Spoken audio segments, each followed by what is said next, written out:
తాలిపేరు గేట్లు ఇక నుండి సెన్సార్ ఆపరేటింగ్ సిస్టమ్ ద్వారా ఫీల్డింగ్ ట్రైన్ రన్కు సంసిద్ధమయ్యారు. చర్ల మండలంలోని తాలిపేరు మధ్యతరహా ప్రాజెక్టును స్కడాకు అనుసంధానం చేసే పనులు దాదాపు పూర్తయ్యాయి. జపాన్ సంస్థ యొకోగావా సాంకేతిక పరిజ్ఞానంతో 1,70,00,000 వ్యయంతో ఈ ప్రాజెక్టులో పనులు చేపట్టిన విషయం తెలిసిందే. ఈ పనులతో ప్రాజెక్టులో ఎగువ ప్రాంతం నుంచి వచ్చే వరద ఉధృతిని పసిగట్టడం జరిగింది.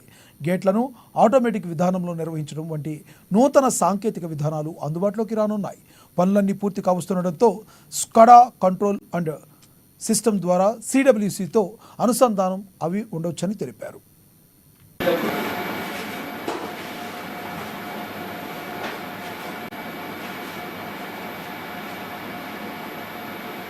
గత సంవత్సరము నేషనల్ హైడ్రాలజీ ప్రాజెక్ట్ కింద స్కాడా సిస్టమ్ను ఇన్వాల్వ్ చేసుకొని, స్కాడా అంటే supervisory control and data acquisition system అన్నట్టు. దీంట్లో బుల్లెట్ కెమెరాసు, సెన్సార్సు, మన వాటర్ లెవెల్ డేటా లాగర్సు, తర్వాత ఆర్టీయూలు, తర్వాత బిఎఫ్డీలు దీంట్లో ఇంక్లూడ్ అయి ఉంటాయి.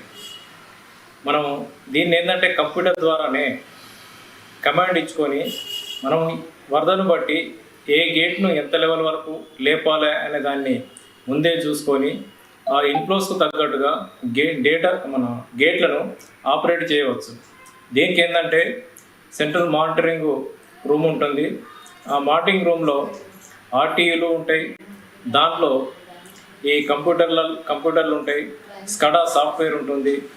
ఈ ప్రతిదీ కూడా, ప్రతి గేటు కూడా అది ఎంత లిఫ్ట్ అయింది, ఎంత ఫ్లో వెళ్తుంది అనేది కూడా ఈ బుల్లెట్ కెమెరాస్ను ఏర్పాటు చేసి ఆ బుల్లెట్ కెమెరా ద్వారా క్యాప్చర్ చేసిన వాటిని ఫోటోలు కానీ వీడియోస్ కానీ ఈ ఆర్టీఎల్ ద్వారా ఈ సిస్టమ్కు అనుసంధానం చేయబడి ఉంటాయి.